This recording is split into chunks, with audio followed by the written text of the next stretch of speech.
All right, we're back. We're at BookCon 2015, where there are a number of amazing events happening right now and thousands of passionate readers running all over the place. And we're sitting here with Austin Kleon, who is our guest host for the full hour. First of all, Austin, welcome. Hey, thanks for having me. Yeah, Austin, you're the author of Steal Like an Artist, which is a wonderful book. It's 10 things nobody told you about being creative. And the other book is Show Your Work, 10 ways to share your creativity and to get discovered. And those are books that are very important to just about all the people running around this building today. I hope so. Yeah. You know, the first book is about how to be more creative, and then the second book is about how to share your creativity. Right. So the first book is about how to steal inspiration from all over, and then the second one is about how to let people steal from you. Yeah. Basically. Well, I think that that's interesting, because I think the idea of being inspired by other things and finding a way to weave them into the work that you do is so important. And then, of course, there's this Fahle lawsuit that we'll probably talk about a little bit, because how do you do that?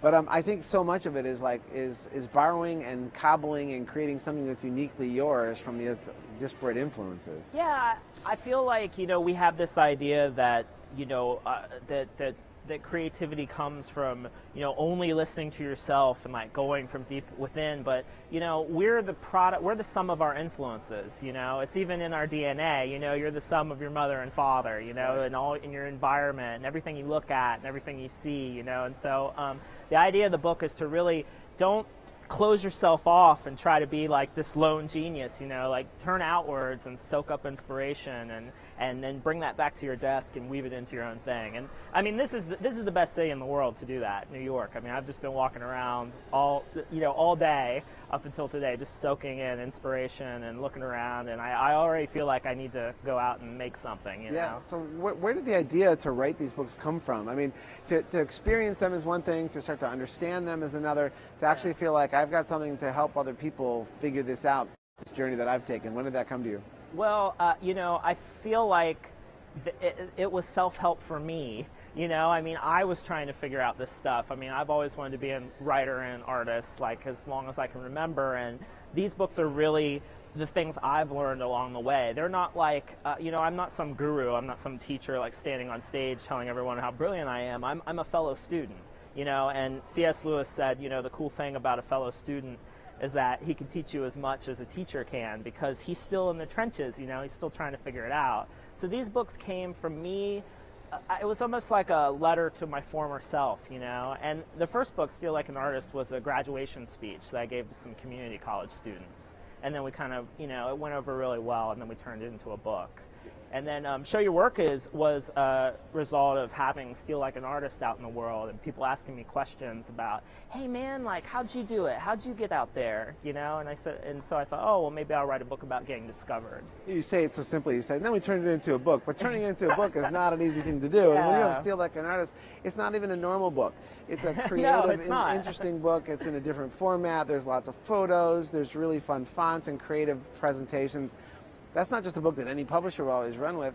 How did that process happen for you to get discovered and to make it happen? Well, I've always been a pictures and words guy. You know, I've always been like, I love art and I love writing. So for me, the images and the words come together. And then what happened was I turned the graduation speech that had slides into a blog post. And that went viral on the internet, and, you know, thousands and thousands of people sent it around. And then we found my publisher, Workman Publishing. A great publisher for this kind of book. Wonderful. Yeah. They do beautiful visual cheap books, basically. You know, like, they're affordable. Like, that's, you know, they're able to produce these beautiful books at a really good price point. So it's like a really good match.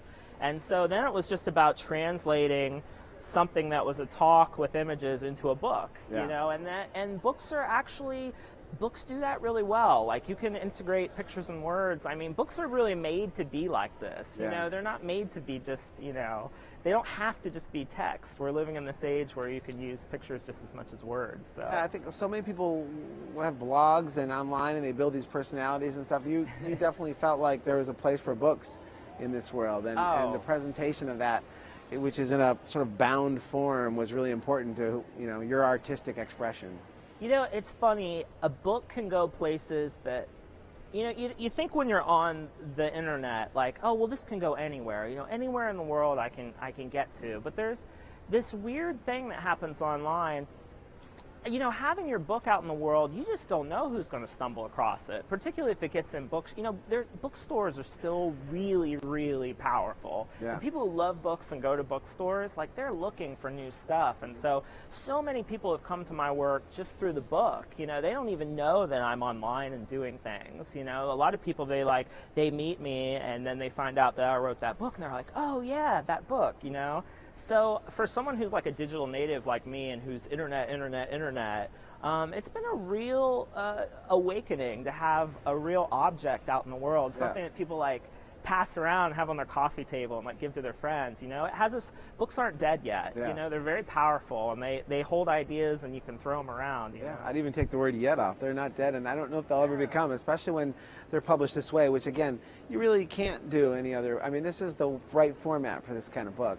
I think so. I mean, there's a magic in opening a book and the simple act of turning a page and getting to a new spread. You know, new spread, new idea, and it just, you know, there's a magic in that moment in between when you turn the page and when the next one appears. You know. So tell me about some of the things that when you discovered them and you decided you're going to put this presentation together that you eventually published online, which became this book. Right. What were those sort of magic moments where you really thought these are creative breakthrough moments for the idea of creativity? Well, the point I would like to make is that there weren't any breakthroughs. This book was very much the result of 10 years of trial and error, basically. You know, I wanted to be in art. I think I wrote that book when I was 27 or 28, which is pretty young, but you know, I've wanted to be an artist my whole life. So actually, a lot of that book started on my blog and started out just little writings. You know, I really cobbled that together through like a decade of work.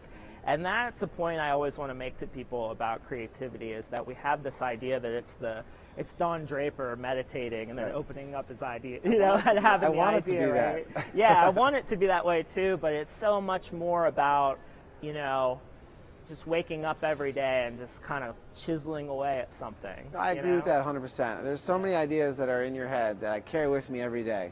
Unconsciously for most of the time, but they emerge when I'm riding a bike or when I'm on a run or when I'm in the shower or when I'm working on another project and I shouldn't be thinking about it, and they creep in. But they slowly inch their way forward, sometimes in the deep back part of your brain, but they're working.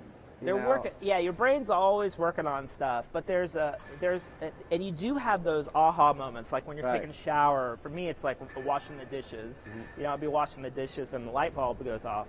Then to go from that light bulb and to actually turn it into something that you put in the world, that's a whole different thing. And that's actually the saddest, hardest part, because this amazing, beautiful thing, it's its most beautiful. That's when the it's real up work. Here, and it's all beautiful and shiny and golden, and then when you try to translate it out of your fingertips into these thing, and then you're like, well, that isn't it at all. Yeah. You know, that's like, well, that's you know, not it. in a movie, you'll see like an artist, and they're going, and then they just paint, you know.